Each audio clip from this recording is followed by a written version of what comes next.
Hey guys, tonight we slip softly beneath the embroidered canopy of time to explore something you didn't know you needed. The Persian Empire's deeply serious, oddly soothing pillow courier system. Imagine, you're padding barefoot across chilled marble tiles at sunrise, clutching a satchel of lavender-stuffed sleep aids destined for a satrap in need of a diplomatic nap. Yes, you're a royal courier, but not for scrolls or war decrees. No, you deliver pillows. The year is somewhere in the 5th century BCE. You, freshly scrubbed and lightly perfumed with rosewater, awaken in a courier station nestled on the edges of the royal road, Persia's artery of ambition.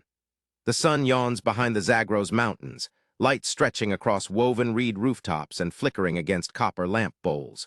You blink groggily, adjust your linen tunic, and prepare for a day of absolute softness.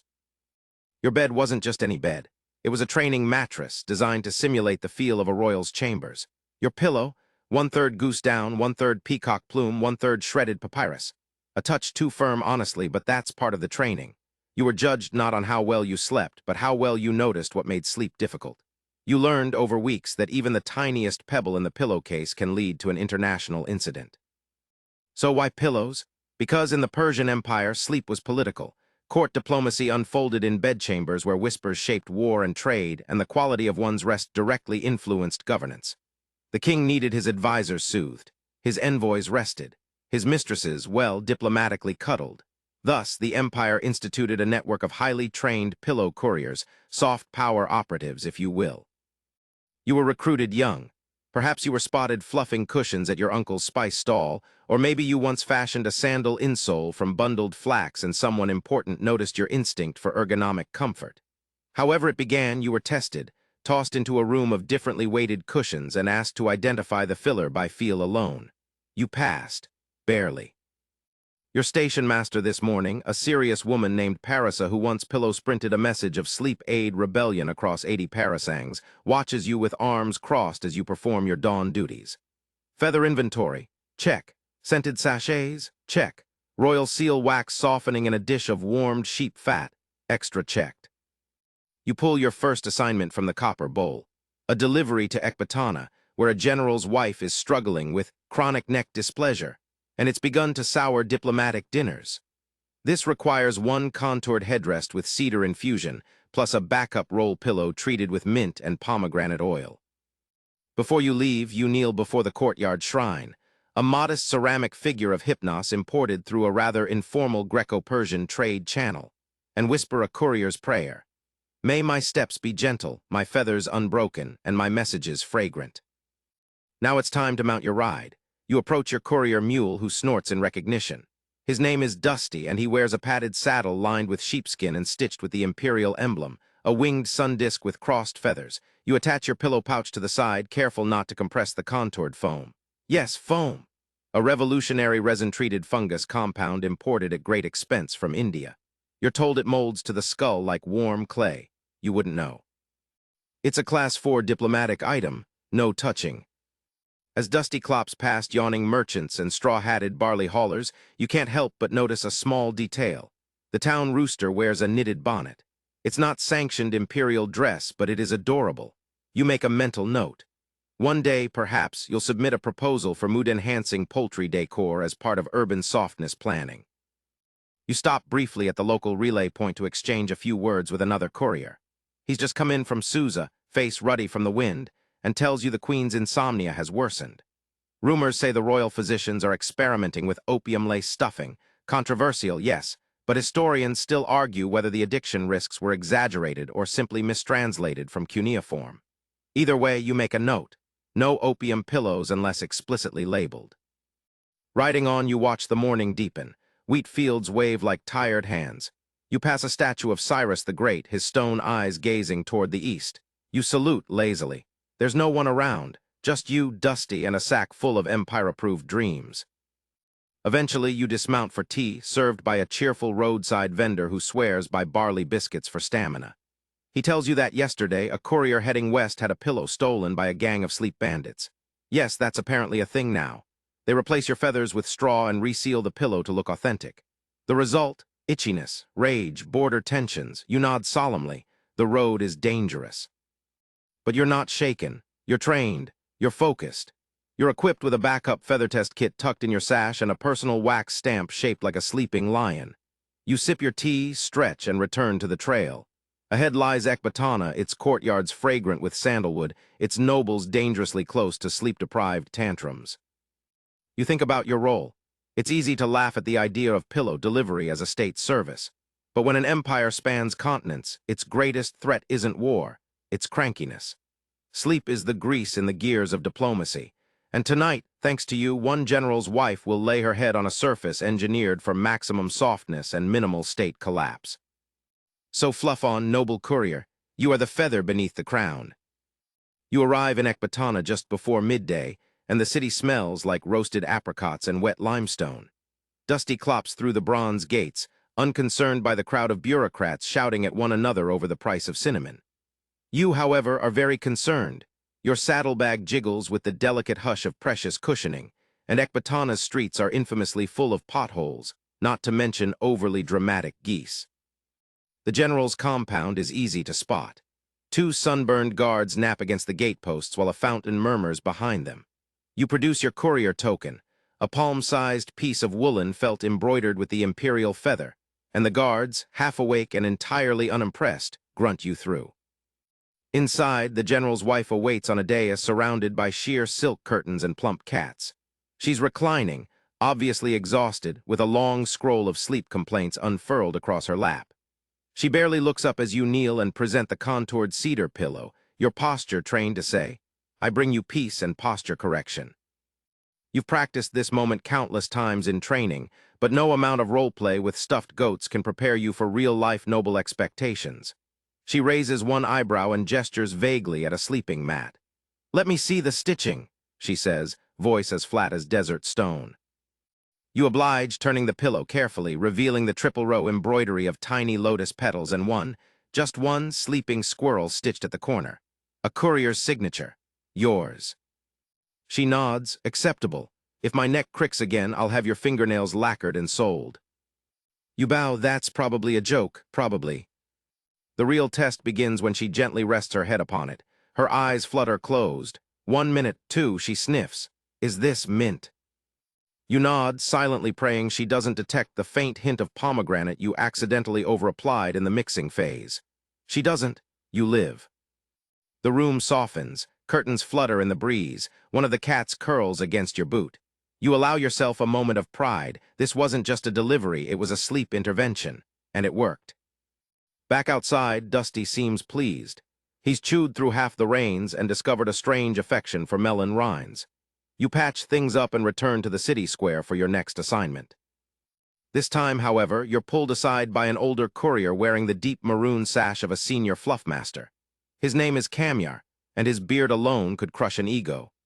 "Time for packing lessons," he says, leading you to a shaded portico stacked with empty pillowcases, vials of perfume, and feathers sorted by origin and stiffness. Here begins the ancient art of pillow packing. You listen as Kamyar explains the basics. "First," he says, "you must know your recipient. Kings want silence, so use soft feathers. Warriors prefer weight. They think it grounds their dreams."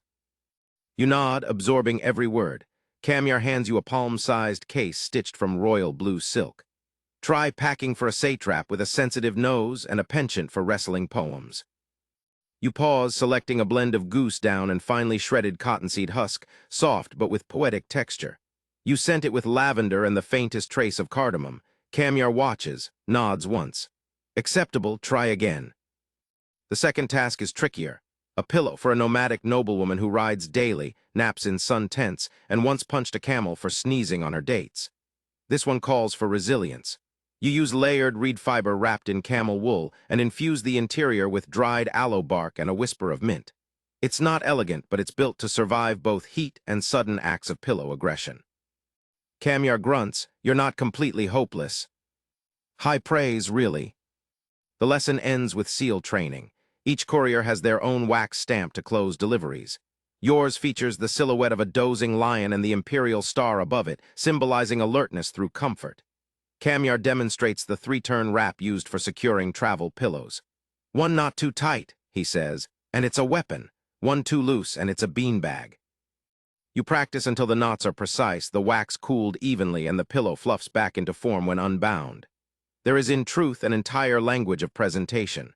Slant the seams slightly left, that signals diplomacy. Centered embroidery, that's a love message. Frayed edges, you're begging for exile.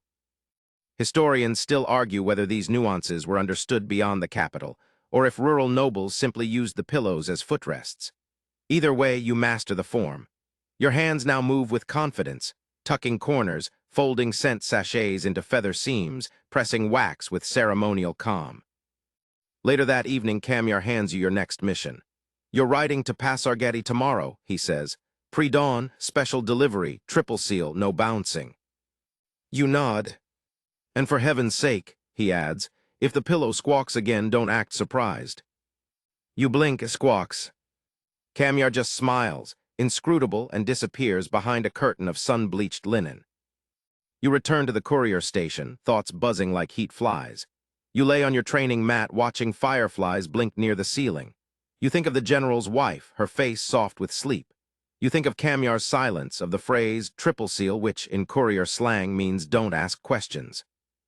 You roll onto your side, tuck your own travel pillow under your arm, and sigh. Tomorrow brings new softness, strange payloads, and more invisible threads connecting the empire. And tonight. Tonight you sleep like a royal emissary, minus the 42 cats. You rise well before sunrise, jolted awake by the subtle creak of leather and a faint puff of crushed lavender from your own pillow. The sky is still indigo. Somewhere nearby, a rooster whispers his pre-crow warm-up.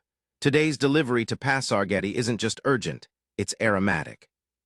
At the stables, Kamyar waits in full courier gear, arms folded and eyes somehow already judging you. He hands over a sealed satchel shaped suspiciously like a regular pillow, but bearing 3 crimson cords, each knotted in the courier code of urgency. The last knot has a tassel dyed violet, which only means one thing: the scent profile is weaponized.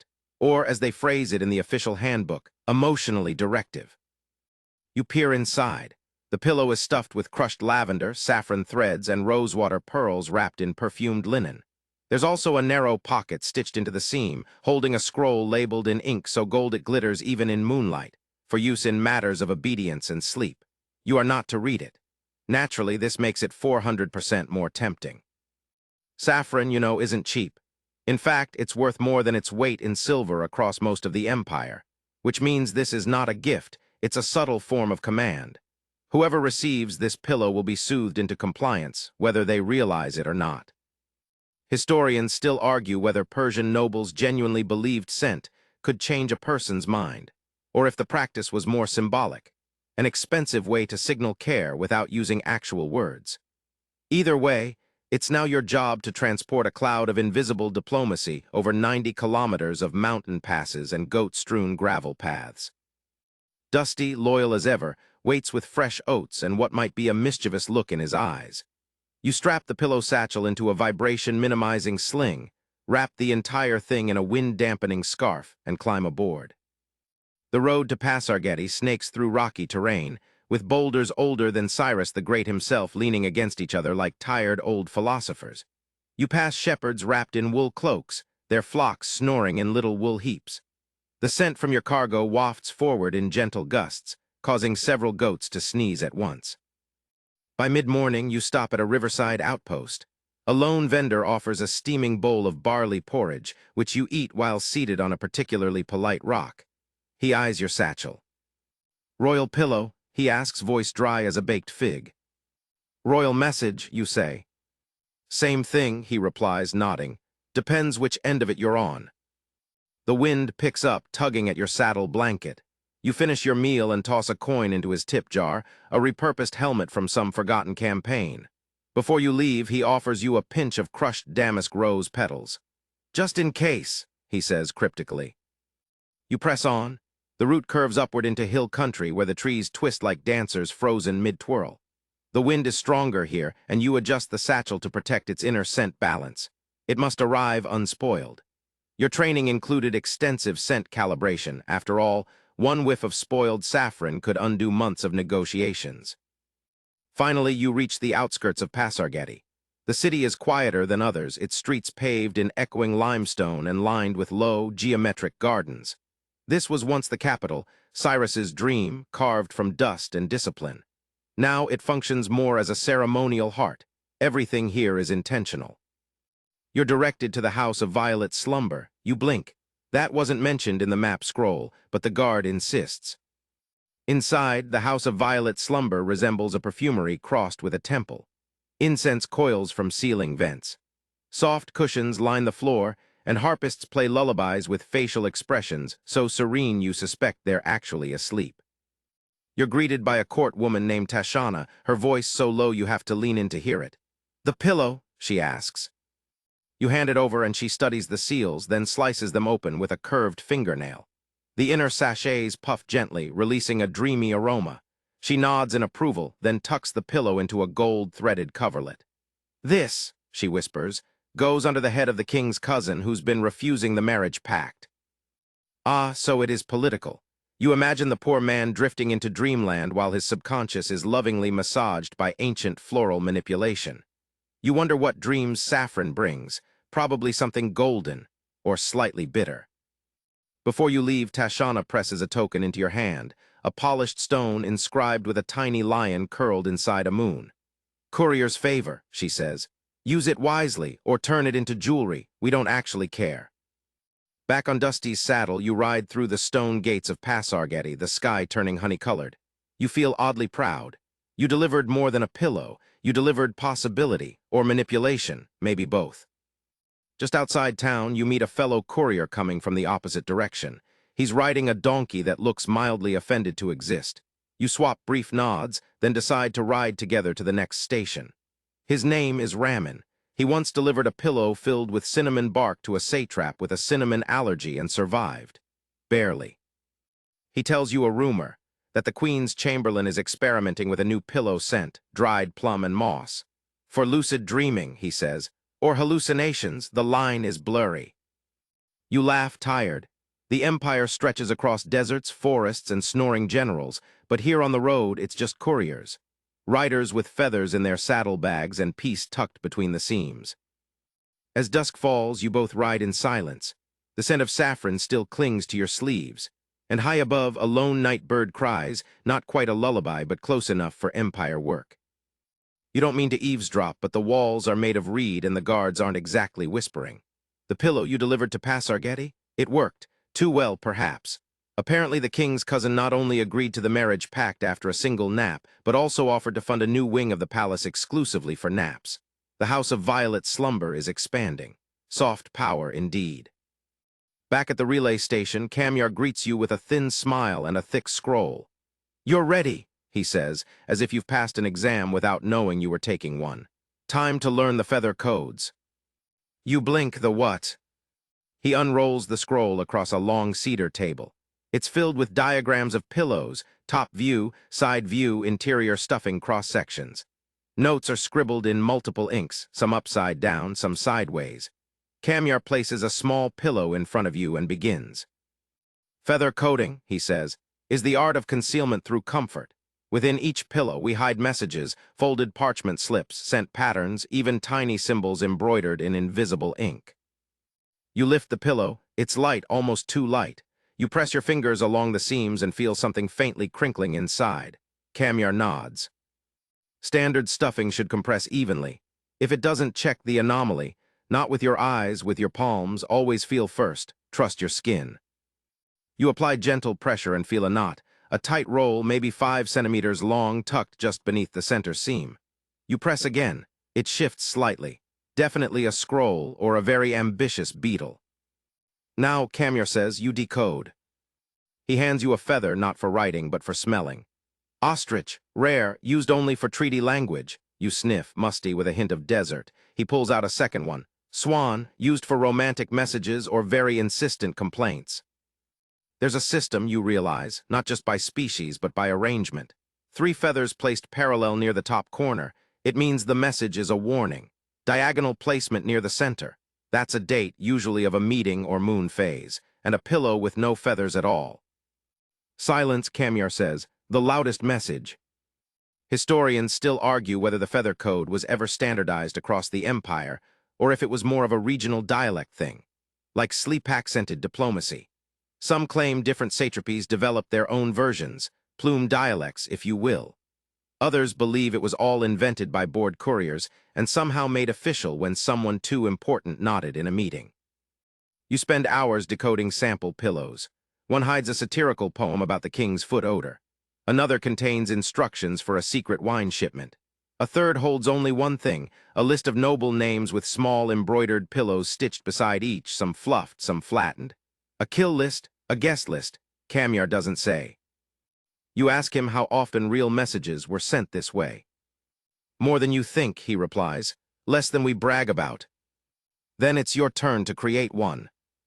Your assignment, craft a pillow intended for a regional governor who's been reluctant to send tax payments. The message, we know, be faster. You select firm goose down, slightly underfilled to suggest passive aggression. Inside, you tuck a tiny strip of linen with a drawing of a tortoise racing a satrap on a camel. Subtle, childish, effective. You scent it with clove and bitter orange peel, an aromatic combination known to provoke mild anxiety in the indecisive. Kamyar nods approvingly. You'll go far, probably to the provinces. Packing complete, you prepare to seal your pillow with silk thread and wax, but Kamyar stops you. Not yet. You forgot the seal scent. Of course, the final detail. A drop of aromatic oil to signal the tone. You choose sandalwood, calming but serious. The pillow is ready. It's fluffier than it looks and deadlier than it smells. Later that night, as you sip mint tea in the stables, another courier named Jael joins you. She's tall, quiet, and known for once hiding an entire fruitcake inside a diplomatic pillow as a birthday prank. She pulls out her latest assignment, a pillow stitched with twin lions and a single embroidered scorpion tail. It's for a satrap with dreams of independence, she says, smirking. The tail's the message. You both laugh quietly. Jokes are the real currency among couriers, that and dried figs. You share stories under the stars. Jael once had to retrieve a pillow after it was stolen by bandits. Not for the secrets, but because it was too comfortable. The bandit chief reportedly refused to give it up, calling it the only thing that ever hugged me back. You recall your first pillow training mishap, when you accidentally combined valerian and spoiled saffron and caused a small riot in a tea house. Kamyar never let you live it down. He still calls you nap bomb. The wind rustles the date palms. Insects hum nearby. Somewhere across the hills, another courier rides in moonlight, bearing feathers and secrets. You finish your tea and head to bed. Your mat is thin, but your pillow, crafted by your own hands, cradles your head with just the right amount of resistance. You breathe in its scent. It smells of sandalwood, of caution, of a job well coded. Sleep comes quickly, as it always should when the message is clear. The moment you wake, you know today will involve speed. You're summoned not by a scroll, but by a boy in silk slippers breathlessly clutching a carved ivory whistle, the sign of royal urgency. No time for breakfast. No time for feather inventory. You're handed a satchel so tightly cinched it could survive a sandstorm and presumably the mood of the person waiting on the other end. Your route's the royal road. Not just any road, mind you. This was Persia's masterpiece. 1,000+ miles of crushed gravel, brick, and ambition connecting Susa to Sardis. The lifeblood of an empire that preferred its news fast, its pillows fluffed, and its couriers sore in the thighs. You mount Dusty, who looks at you with equal parts loyalty and suspicion. He's not thrilled. The Royal Road is famous for many things, speed, splinters, and goats that don't yield to imperial authority. But it's your route today, and today speed matters. Because your delivery is not just a pillow, it's a night cushion, sealed in black silk and infused with the most soporific blend known to man. Blue lotus, poppy oil, and whispermint. This isn't meant to encourage sleep. It demands it. The recipient, a satrap known for his insomnia-induced paranoia. His sleeplessness has led to tax miscalculations, incorrect map edits, and according to one palace rumor, an attempt to outlaw mirrors. This pillow is an imperial intervention disguised as a bedtime gift. You press your heels to Dusty's sides and begin your gallop. The Royal Road doesn't disappoint. You fly past post stations staffed by yawning officials and jugglers entertaining bored messenger pigeons. Every 30 parasangs or so, you hit a relay point where a fresh horse or mule waits. But not today. You keep Dusty. He's got experience, instincts, and a healthy disregard for royal dogs. At midday, you pass a marketplace where a camel in a feathered hat tries to steal your satchel. You dodge left. The hat flops off. The crowd cheers. Dusty remains entirely unimpressed. You stop briefly to water him at a way station where the station master offers you a new courier pouch. "This one has anti-damp lining," he says. "We had complaints from the last guy. His message got moist." You inspect the pouch. It smells faintly of leather and regret. You decline. Back on the road, you notice the landscape changing. Fields thin, trees shrink. The wind picks up.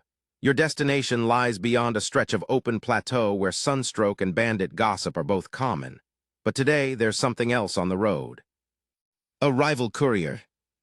He's younger, faster, and riding a palomino with decorative bells on its reins. He glances over, smirks, and urges his horse forward. "It's on." You lean into Dusty's rhythm. He may be old, but he's not slow. The two of you surge forward, satchels bouncing like diplomatic threats. You weave through a flock of sleepy sheep, overtake a wine cart, and narrowly avoid a goat attempting existential rebellion in the middle of the path.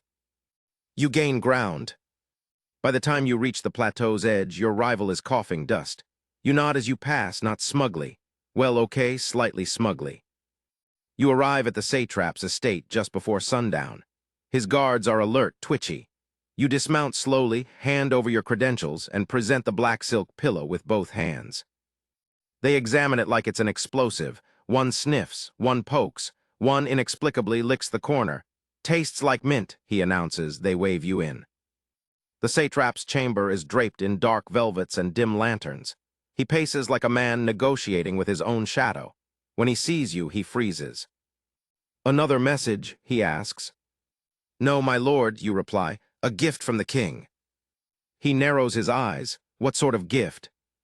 You hold up the pillow, let the scent waft. His eyes flutter. "Is that lotus?" You nod. He takes it, holds it to his face, inhales. His eyelids droop. He mumbles something about mirror laws being premature. Then he collapses into bed, still holding the pillow like a treaty he's willing to sign. You slip out quietly. Historians still argue whether the night cushion program was invented for medical reasons or merely as a way to pacify troublesome officials. Some claim it was modeled after a failed Greek sleep scroll experiment involving wine and geometry. Others believe it was the brainchild of the royal physician's cat, who once napped so peacefully that Cyrus declared sleep a divine tactic. You mount Dusty once more. The stars begin to show. The wind cools. You pass through the velvet evening like a whisper. The royal road may carry war, gold, and laws, but tonight it carried sleep. Because sometimes the greatest victories in an empire happen not with swords or treaties, but with the perfect stuffing-to-scent ratio and a courier who really knows how to dodge goats. You ride on, leaving the snoozing satrap and his soft-edged paranoia behind. You should have known something was off when the pillow whinnied. Not loudly, just a subtle, plush protest as you adjusted it in your satchel, like a sleepy hiccup.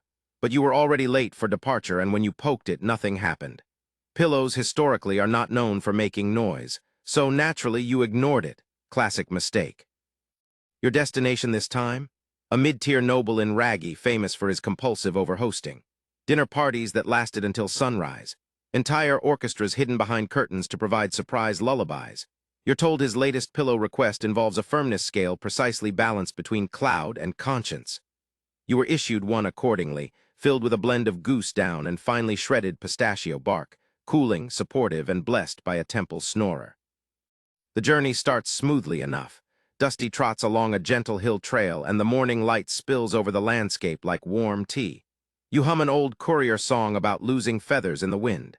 Your satchel shifts with each bump, and you begin to notice something strange. The pillow's getting heavier. You dismount at a stream, unbuckle the flap, and carefully extract the item. The pillow is puffier than before. You poke it. It twitches. You blink. You poke it again. A tiny feathered head pops out from the seam. It's a bird. A live, sleepy bird, possibly a partridge, definitely confused. You stare at it. It stares back. You both silently agree this is not in the manual.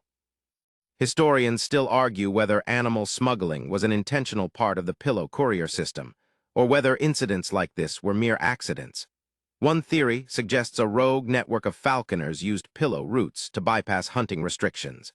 Another claims the birds were spiritual gifts meant to sing dreams into sleep.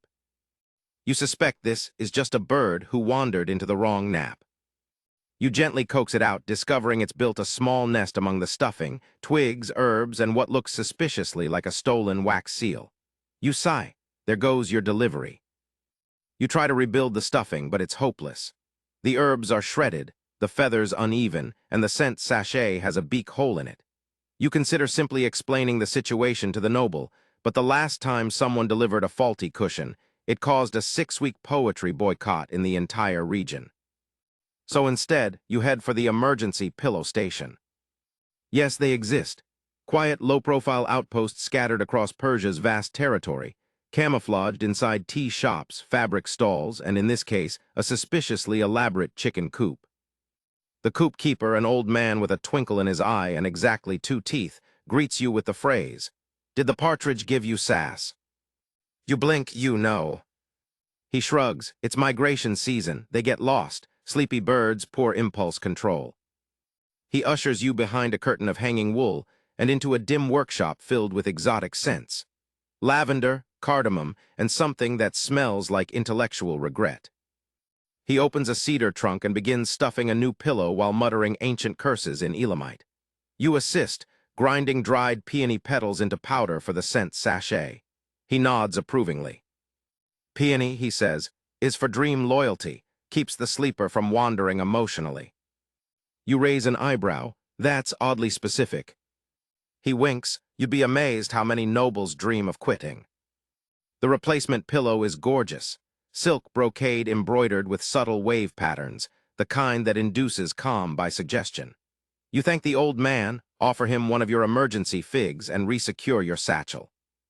The bird, now named Sahar, rides on your shoulder for the rest of the journey, dozing off and on. You're not technically allowed animal companions on courier duty, but you reason that if she fits under a sash, she qualifies as a fashion statement. When you arrive at the noble's estate, you're escorted through 3 echoing hallways, past a live lute quartet, and into a garden pavilion filled with cushions, fountains, and tiny glowing lanterns suspended by silk threads. It's like delivering a pillow into a dream someone's over-decorated. The noble himself greets you in silk robes patterned with clouds. He examines the pillow with great seriousness, sniffs twice, and gently places it on a chaise made of cedar and too much money. Then he reclines. Good loft, he says, eyes fluttering. Balance is correct. You've saved another banquet. He promptly dozes off. You exhale success. Outside, you share a crumbly sesame biscuit with Sahar while Dusty eyes a decorative hedge as if it owes him money. You wonder how many other couriers deal with unexpected feathered passengers. Probably more than the records admit. Back on the trail, you make a note in your mental log. Always check for wildlife before sealing. Night falls slowly, wrapping the hills in shadows and cicada lullabies. Sahar chirps softly in her sleep. Dusty's gait evens out. You breathe in the last of the peony scent from your sleeve and feel the edge of a yawn tug at your jaw. Even couriers must rest. You camp beneath a fig tree using your backup pillow, firmer, unscented, designed for unflattering terrain. But tonight, even that feels luxurious. The bird snuggles into your cloak. Dusty snores like a low drumbeat nearby. You close your eyes, your fingers twitching slightly with remembered embroidery patterns. You dream of cushions that grow wings, of feathers arranged like constellations, of birds whispering secrets in pillow seams. You sleep well. Tomorrow, who knows, maybe your delivery will meow. When you're summoned to the royal palace itself, there's no room for improvisation. You don't bring backup pillows, you don't arrive late, you don't wear sandals with fraying straps, and under absolutely no circumstances do you arrive with a partridge in your sash, however charming she may be. Sahar is temporarily entrusted to Kamyar, who promises, while feeding her a sesame crumb, that she'll be fine, probably. You saddle Dusty, check every strap 3 times, and set out for Persepolis at a measured trot. You're not just delivering to a noble or a satrap this time. You're delivering to the King of Kings, or more specifically, to his neck. Word around the courier circles is that Xerxes himself has been suffering from what the palace physicians diplomatically call postural disruption. and what everyone else calls cranky pillow syndrome. His current pillow has been deemed too warm, too lumpy, and this is a direct quote from the steward, offensively odorless. The empire trembles. You're carrying a replacement, not just a cushion, a masterpiece, stuffed with alternating layers of down and air-dried flax, scented with a microdose blend of rosewater and frankincense, stitched by royal weavers, and blessed by no fewer than 3 temple singers humming lullabies at slightly conflicting tempos. And here's the kicker, you're expected to fluff it personally. Palace protocol demands it. A courier must be trusted not only to deliver, but to ensure the item's aesthetic and ergonomic readiness upon arrival. Which means one thing, you're about to find yourself fluffing a pillow for the most powerful man in the known world. You really hope you remembered to trim your fingernails. The journey to Persepolis is smooth, almost unnervingly so. The weather is fair, no bandits, not even a snarky goat. You begin to wonder if you've entered some divine lull before the diplomatic storm. The city looms ahead, gleaming marble staircases, looming reliefs of lions and warriors, columns that look carved from solid moonlight. You dismount at the courier gate, where a small, unsmiling official takes your name and disappears without a word. You're left standing beside Dusty, who chooses this moment to yawn dramatically. After a tense wait, you're escorted through echoing corridors by 2 guards who look like they were chiseled from granite and raised on bedtime threats. You pass statues of Darius, of Cyrus, of the winged bulls of Ahura Mazda, all watching you with what can only be described as judgmental stillness. At last, you arrive at the royal bedchamber. The door is carved with floral spirals and lined with bronze studs. It creaks open. Inside, low-light incense haze, walls covered in tapestries woven with stories you once failed to memorize for a courier exam. There's a bed, low to the ground, wide as a festival tent, covered in layers of silk. And there, reclining against a frankly pitiful-looking pillow, is Xerxes. He looks tired, not tyrant-tired, just bad sleep tired. Royal eyebags, you bow deeply. He gestures barely. You step forward and kneel beside the bed. The steward places your delivery in your hands as though it were sacred bread. You present the pillow. It's warm from the journey but still perfectly plump. You peel back the linen wrapper. The scent wafts up, subtle but luxurious. Xerxes sniffs. His eyes flicker. He says nothing. You gently lift the old pillow, an overstuffed monstrosity that smells vaguely of turmeric and despair, and replace it with the new one. Then, using a flat palm and a carefully practiced motion, you fluff, twice clockwise, once counterclockwise, final pat in the center. You step back, Xerxes leans slowly into it. He exhales. The silence is thick enough to butter toast with. You hold your breath. Better, he murmurs. Better. The steward looks at you. You try not to beam. You bow again. Xerxes waves a finger and a small pouch is handed to you, payment and possibly a hint of favor. You tuck it into your sash with practiced modesty. But as you rise to leave, Xerxes speaks again. Tell me, he says, what makes a good pillow? You freeze. This is either a trick question or the start of a philosophical dialogue that ends with someone being reassigned to chicken coop duty. You choose your words carefully. A good pillow, you say, supports without resistance. It carries the weight without complaint. It gives way without disappearing.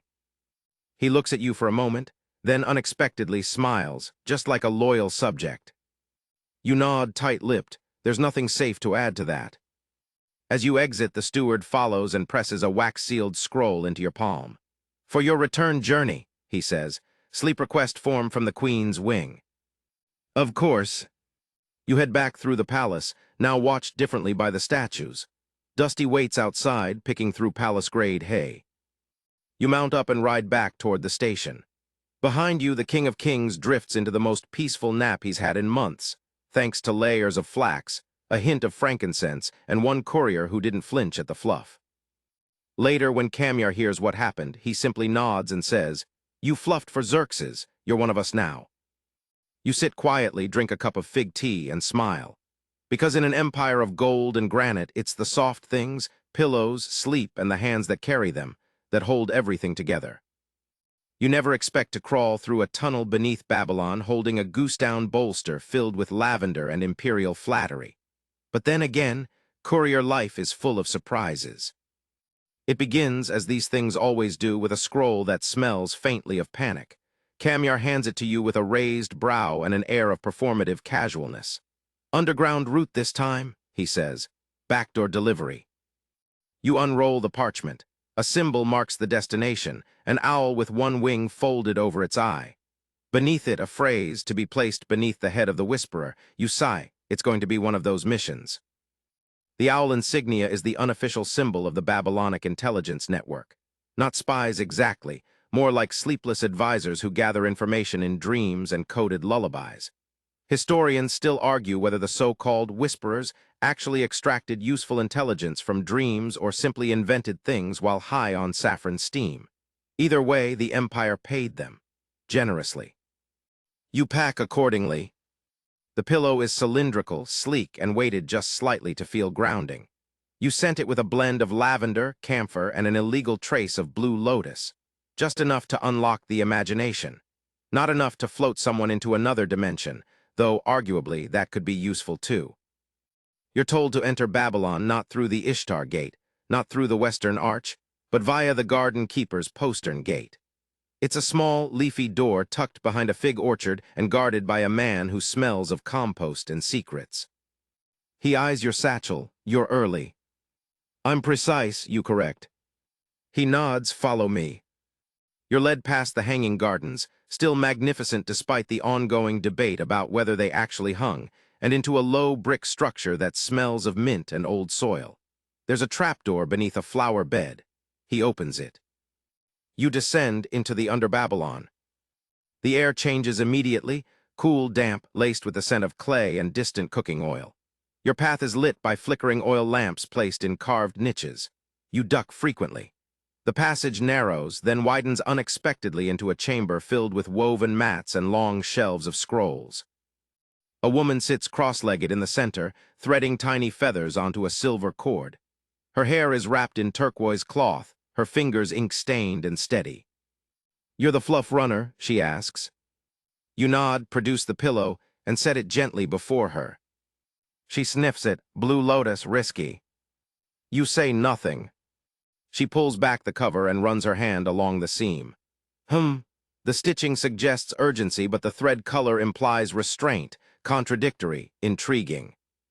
You've met her type before, sleep decoders. People who read dreams like maps and pillows like treatises. She motions for you to sit. "You should see this," she says, and unrolls a scroll. It's covered in sketches of pillow patterns, each with annotations. This one caused excessive dreaming about rivers. That one accidentally inspired a brief tax rebellion in Aria. Another reportedly led a provincial governor to write poetry for the first time in 32 years. "You're not just delivering comfort," she tells you. "You're shaping consciousness." You sip the tea she offers, bitter, spiced, and try not to look alarmed. She instructs you to follow her deeper into the tunnel. Eventually, you arrive at a chamber lit with violet glass lamps. A man reclines on a divan, eyes closed, murmuring softly in Aramaic. A scribe records every word. You recognize the signs, deep sleep whispering. The imperial court has long used this method to harvest ideas from dreams.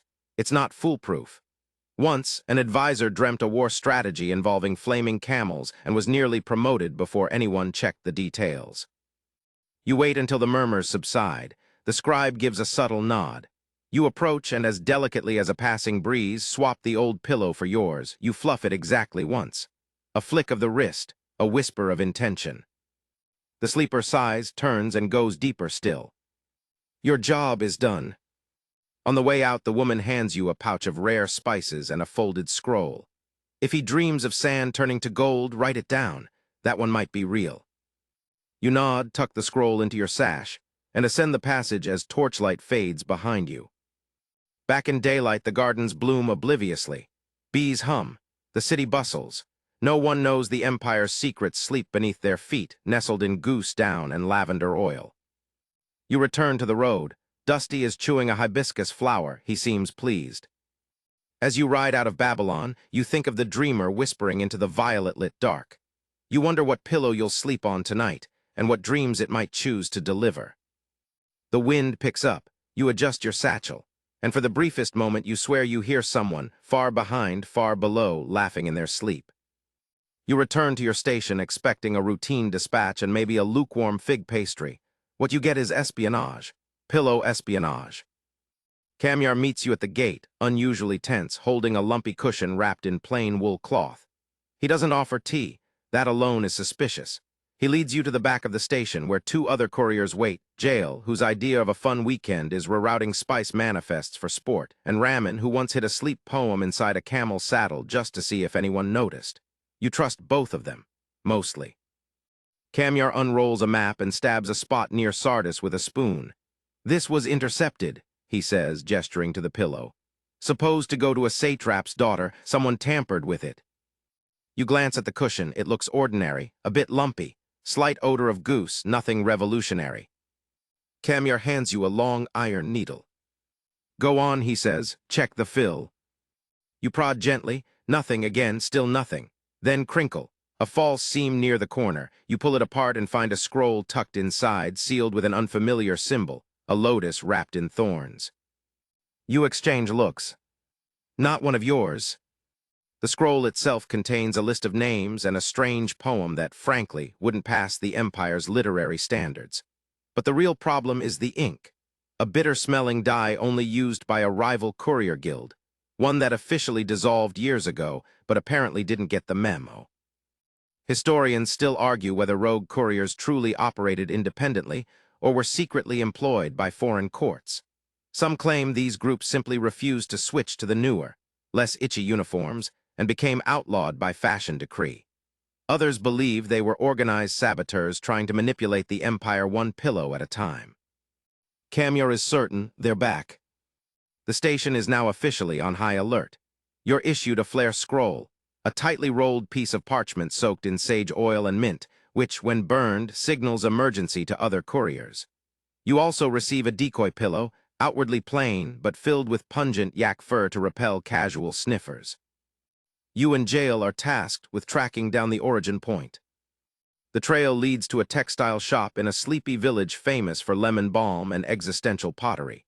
You pose as a couple shopping for rest-enhancing bedding, and Jail, committed to the act, insists loudly that your snoring ruins the harmony of the household. The shopkeeper, a sleepy-eyed woman with suspiciously soft hands, smiles too easily.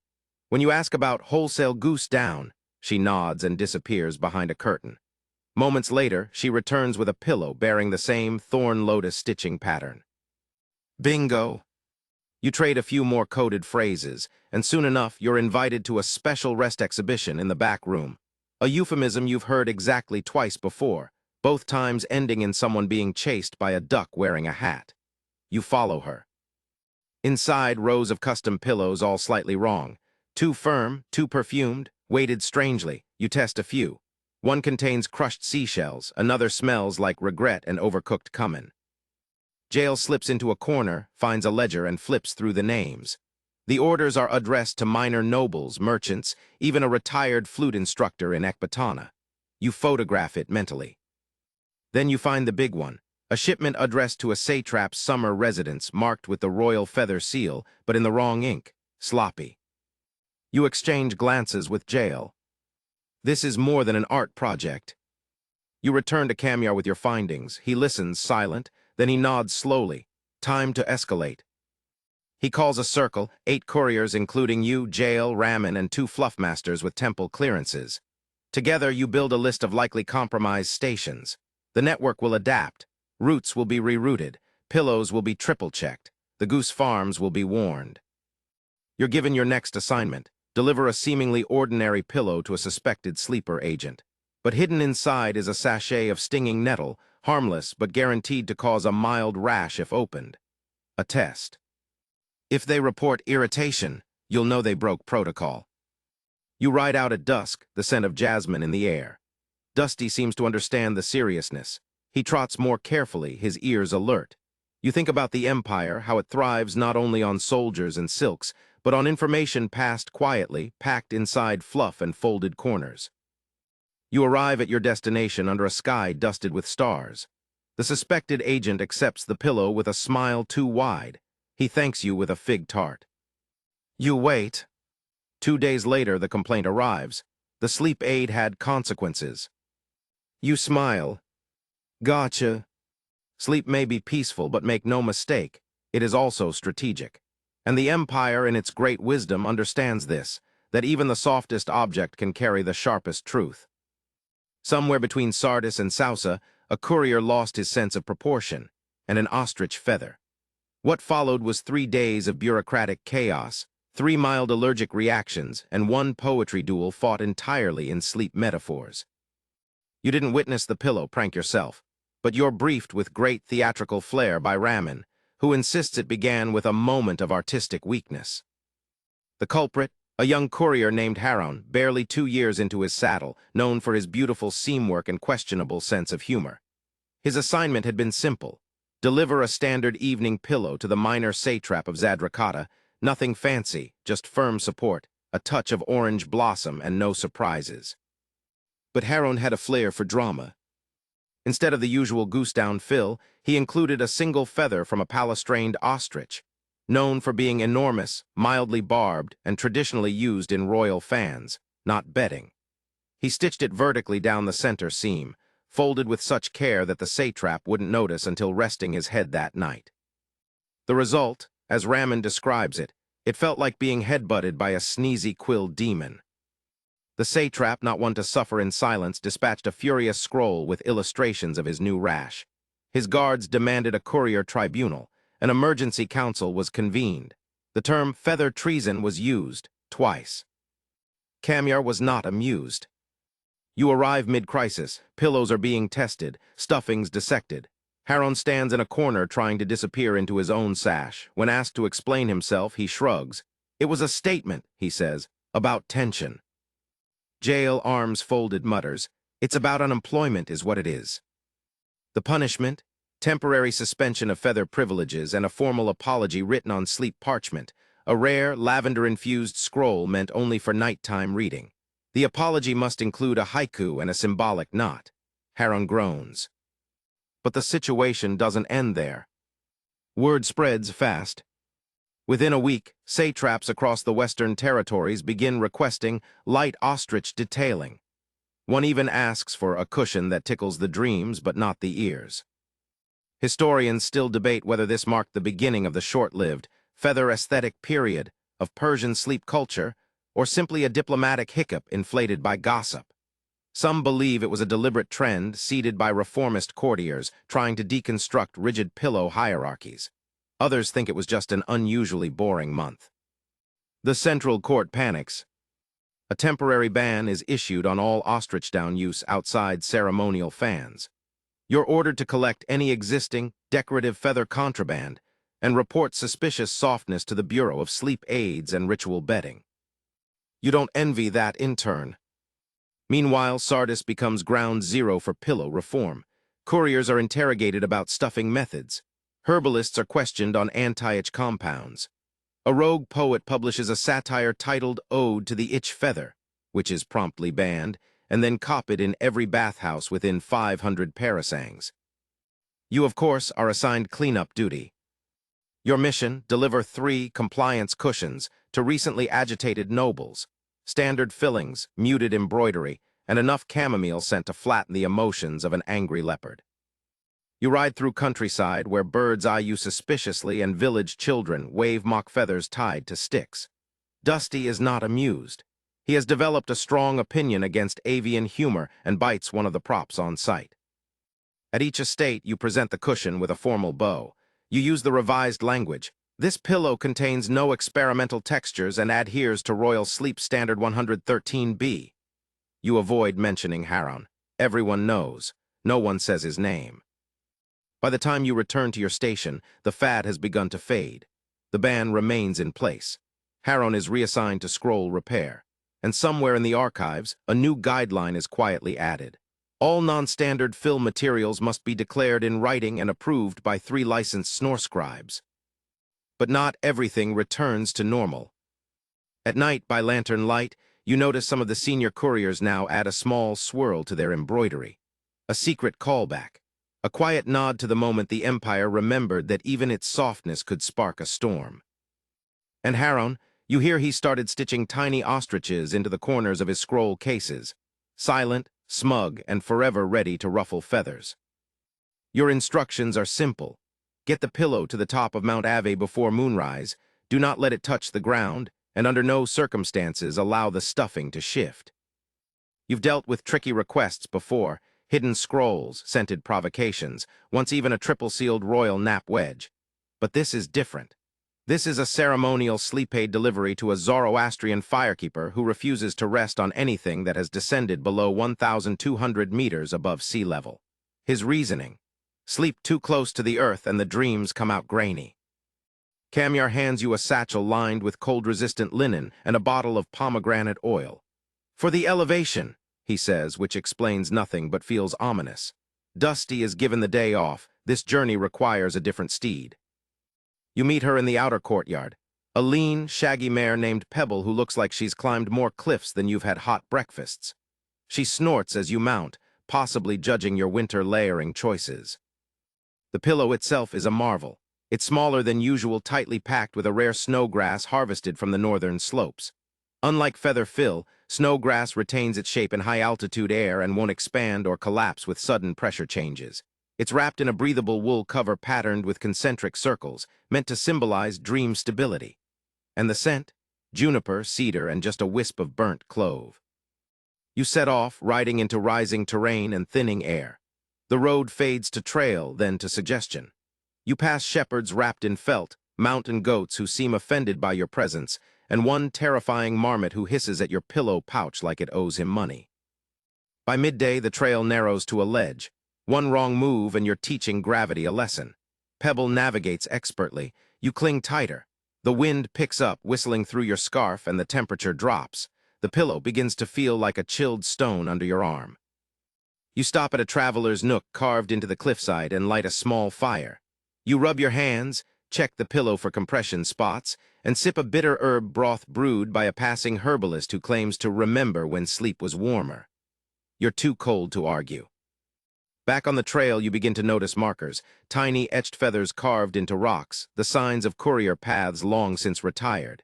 You pass a weathered sign in old Elamite warning: "He who drops the pillow forfeits the dream." You secure your satchel tighter. Then comes the hardest part, the stone steps. These aren't stairs so much as challenges. Each one uneven, sometimes slick, often guarded by tiny lizards who seem to exist solely to judge your foot placement. You dismount, leading Pebble slowly, breathing in clouds. By the time you reach the firekeeper's sanctuary, your hands are numb and your nose has given up entirely. A long-robed figure greets you without a word. His beard is braided. His eyes look like they haven't slept since the Cyrus dynasty. He gestures for the pillow. You kneel, unwrap it slowly, and present it on a blanket of white goat wool. He lifts it, presses it to his face, and nods. "The juniper is subtle," he says. "Good, loud smells confuse the holy flame." He leads you inside a cavern chamber lit by a fire that has, according to legend, burned without pause for 200 years. The walls are inscribed with ancient prayers. The ceiling drips with warmth and time. In one corner, a stone sleeping platform. You place the pillow gently on the slab. The firekeeper bows. "Tonight," he murmurs, "I will dream for the Empire." You don't ask what that means, you just nod. You're given tea and a seat by the fire. He tells you stories, half in chants, half in whispers, about the origin of rest, how sleep was stolen from the gods and gifted to mortals in exchange for silence. He recites a verse about feather shapes and moonlight. You start to drift off. Just before your eyelids close, you hear him say, "Only in elevation do the spirits listen clearly." You awaken with a blanket on your shoulders, Pebble waiting patiently outside, and a small wooden token pressed into your palm. A single word etched in Avestan: clarity. You ride back at dawn, legs aching, heart full. The pillow is gone, but your task was more than delivery, it was pilgrimage. Historians still argue whether these ceremonial pillow rites were symbolic or actual channels of state-sponsored dream prophecy. Some scoff. Others swear by the high slumber doctrine, claiming mountain naps were used to influence court decisions for generations. You descend slowly, the trail now familiar. The goats ignore you. The marmot scowls again, you wink. By the time you return, Pebble gets a well-earned fig snack, and you earn the right to mark your courier sash with a frost-tinted thread. A silent badge that says, I climbed, I fluffed, I survived.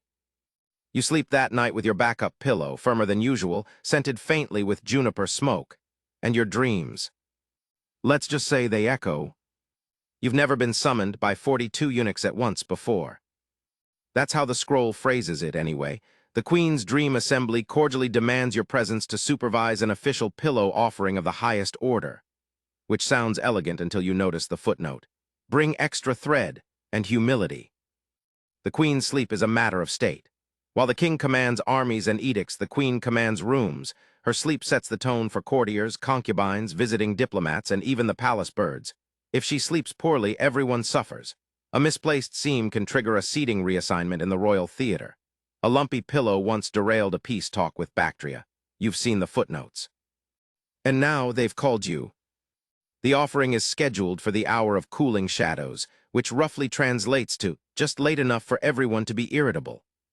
You arrive at the palace's garden wing, where doves coo in calculated harmony and fountains murmur philosophical nothings. There, in a courtyard tiled with turquoise and shaded by date palms, stand the 42 eunuchs, dressed identically in lavender robes with gold slippers. They turn in eerie unison. One steps forward. Are you the courier? He asks, his tone hinting that the correct answer is, I apologize for existing. You bow, I am. He sniffs, we'll see. You're led into a preparation chamber filled with cushions. Not pillows, cushions, bolsters, nap rolls, crescent supports, sleep fans, even an embroidered armrest for contemplative reclining. You count at least 27 unique headrest prototypes, arranged like pastries on a banquet table. Each has been submitted for consideration by artisans across the empire, selected finalists in the most elite competition you've ever witnessed. And your job is to test, judge, and, if needed, adjust them.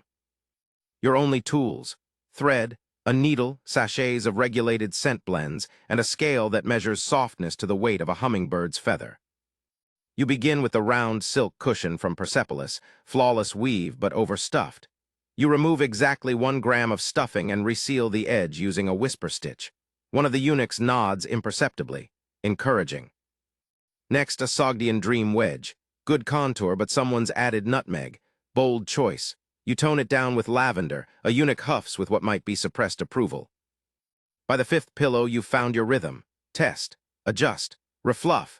You reject the one lined with sand. You endorse the crescent-shaped cloud cushion from Elam, though it needs better weight distribution. You stitch a poem into the seam of one and scent another with a blend you call morning under lemon trees. Finally, a hush falls over the room. The Queen arrives. She wears midnight blue, her hair coiled like a scroll written by moonlight. She says nothing, merely approaches the offering table and scans the array. One by one, she tests them, not by laying her head, but by placing a hand, then sniffing, then tilting her chin thoughtfully. It's performance art. At the 6th pillow, she pauses. The one you adjusted with lavender, restitched at the corner. She lowers herself onto the nearby bench, lays her head. Everyone exhales, even the fountains seem quieter. She stays like that for a long moment, then this one. A ripple moves through the eunuchs. You're handed a fresh scroll immediately, a certificate of service, a silver clasp in the shape of a sleeping cat, and the ultimate honor, your feather stamp is added to the imperial registry. But it's not over.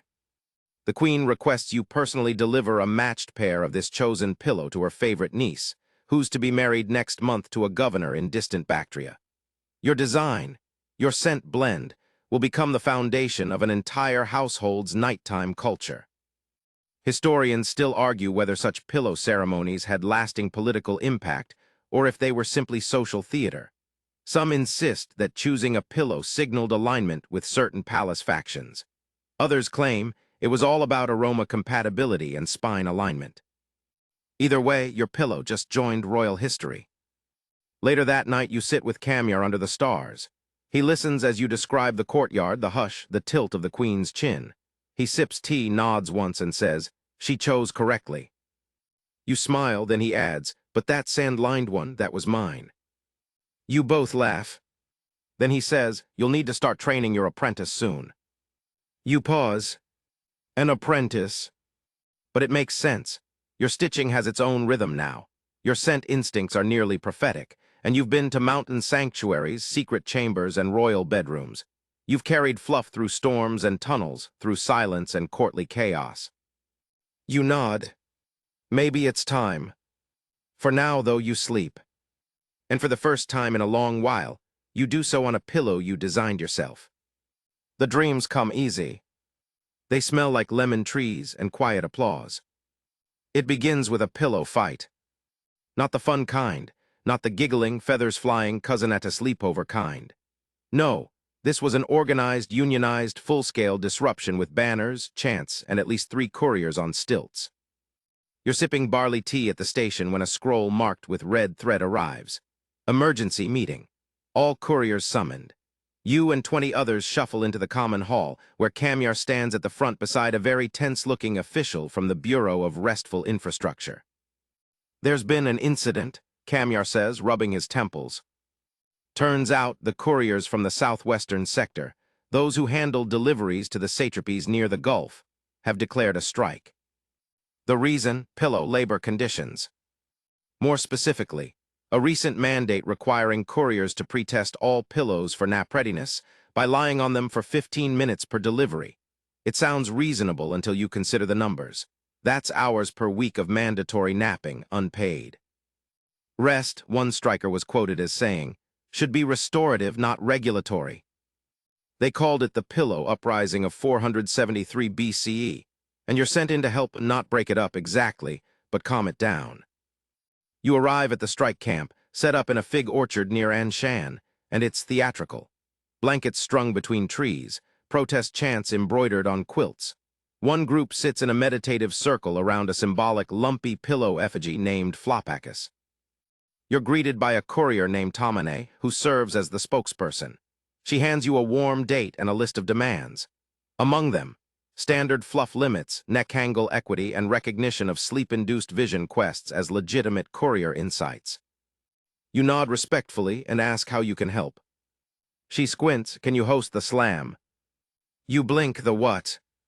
Turns out, part of the protest involves a nightly pillow-themed poetry slam, intended to raise morale and also reclaim the language of softness.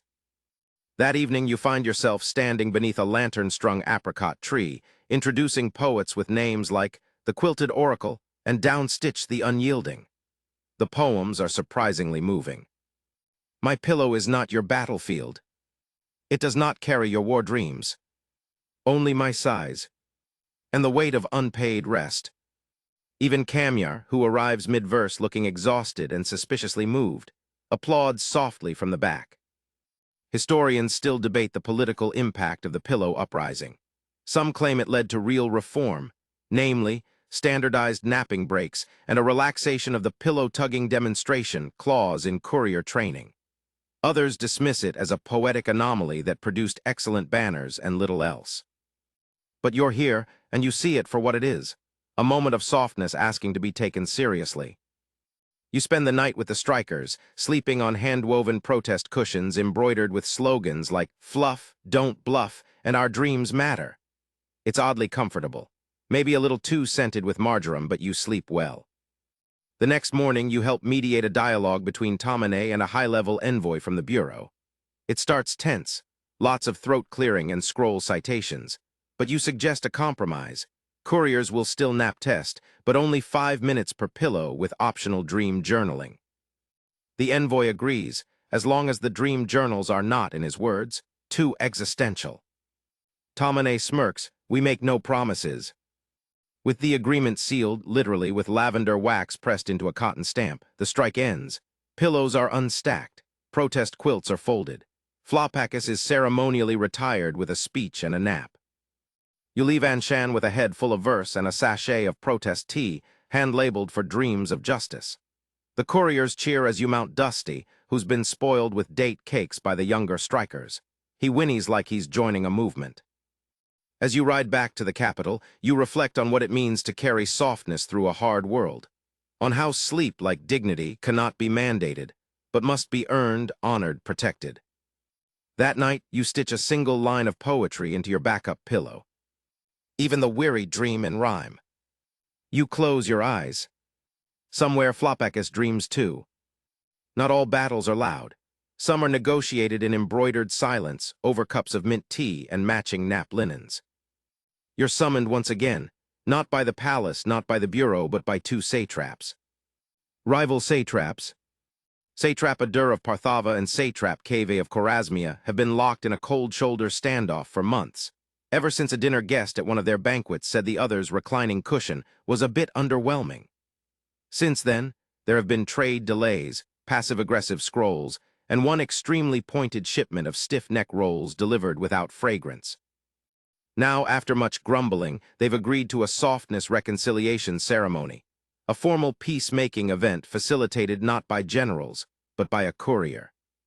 You travel to the appointed location, a neutral estate nestled in a pomegranate grove where a pavilion has been erected specifically for this summit. Beneath it, 2 couches, 2 tea sets, and 2 pallets each covered in sleep silks of opposing regional styles. You're given your task: create a set of diplomatic pillows, identical in construction, each subtly referencing the satrap's local identity, but balanced enough to suggest cooperation, not dominance. It's like composing a lullaby in the form of upholstery. You begin with the fill, a blend of goose down for warmth and wild cotton from the riverbanks for bounce. You add a sachet with dried lime flower, associated with calm in both Parthava and Chorasmia. The scent carries notes of shared air. Then the embroidery. You stitch a border in golden thread, the same pattern for both pillows, but on one you mirror it left to right and on the other right to left. Unity through symmetry, clever, understated, passive-aggressive only to those who want it to be. The fabric, a dusky plum weave from Susa, chosen precisely because neither satrap claimed it first. Historians still argue whether such soft power diplomacy had measurable effects or simply delayed inevitable tension. But those who understand the culture of Persia, who have carried its dreams through wind and sand, know better. Sleep, after all, is not neutral. It's persuasive. The satraps arrive, flanked by whispering advisors and bearing expressions honed through years of not blinking first. They sit, they don't speak. You offer the pillows in silence, bowing first to one, then the other. They examine them. Satrap Adur pokes his once, nods. Satrap Cave lifts his to eye level, inhales, and lets out a sigh so faint it almost counts as a treaty. Then they recline. Side by side, matching angles, matching softness. Tea is poured. Someone clears their throat. Adur mutters, the stitching's tight. Cave replies, yours leans left. Adur pauses. Cave smirks. And just like that, they begin to talk. Not about borders or tariffs, but about thread counts, regional goose variations, the absurdity of rose-scented bedrolls. The tension breaks. The cushions, doing their quiet job, bear the weight of 2 powerful men inching toward peace over shared rest. Later, they request a pair of travel pillows embroidered with their sigils entwined. You design them yourself, 2 phoenixes sleeping tail to tail, wings folded like leaves. You leave the grove at dusk. Dusty hums along the trail, you hum too. Soft power, soft words, soft seats. Big results. Back at the station, Kamyar listens to your report. He says nothing for a while, then finally grins. You negotiated peace with matching fluff ratios, not bad. You shrug, but inside you're glowing. Not from pride exactly, but from the strange joy of seeing softness taken seriously. That night your sleep is dreamless and deep. No visions, no metaphors, just the quiet certainty that sometimes the gentlest tools leave the strongest marks. The summons arrives at twilight, etched on silk and sealed with the emperor's personal sigil, golden wax shaped like a sleeping lion curled beneath a crescent moon. It bears only 7 words: final delivery, Persepolis, arrival before full dark. You know what this means. Your final run, the honor every courier dreams of, yet few are ever granted, a direct delivery to the emperor's personal bedchamber. Not the ceremonial one, not the guest suite. His real chamber.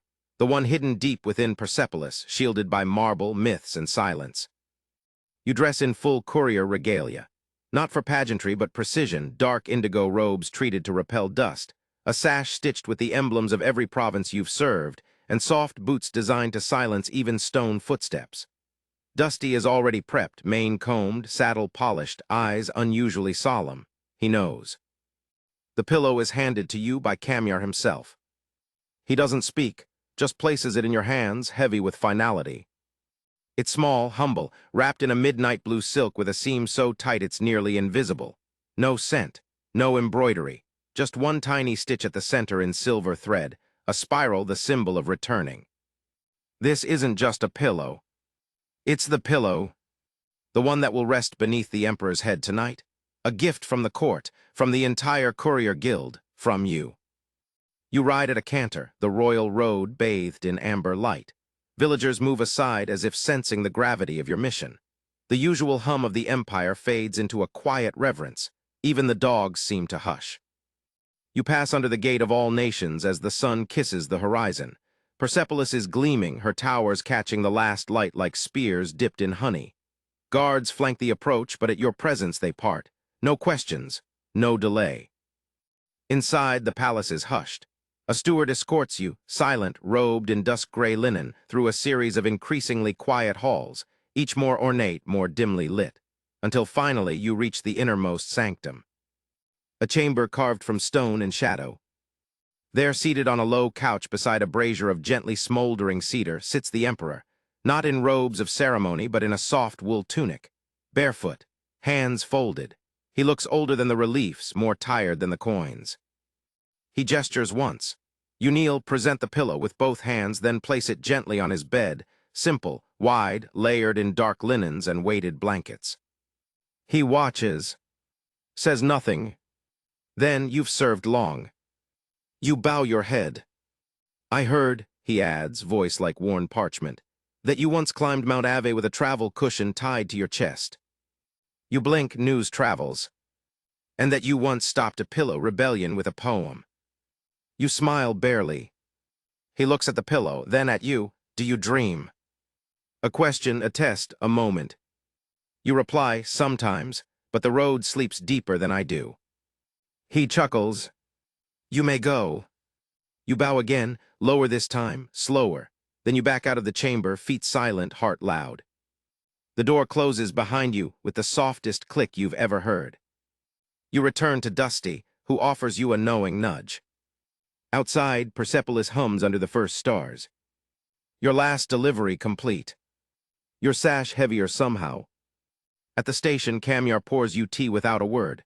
Jail raises an eyebrow and slides a fig across the table. You sit, sip, and smile.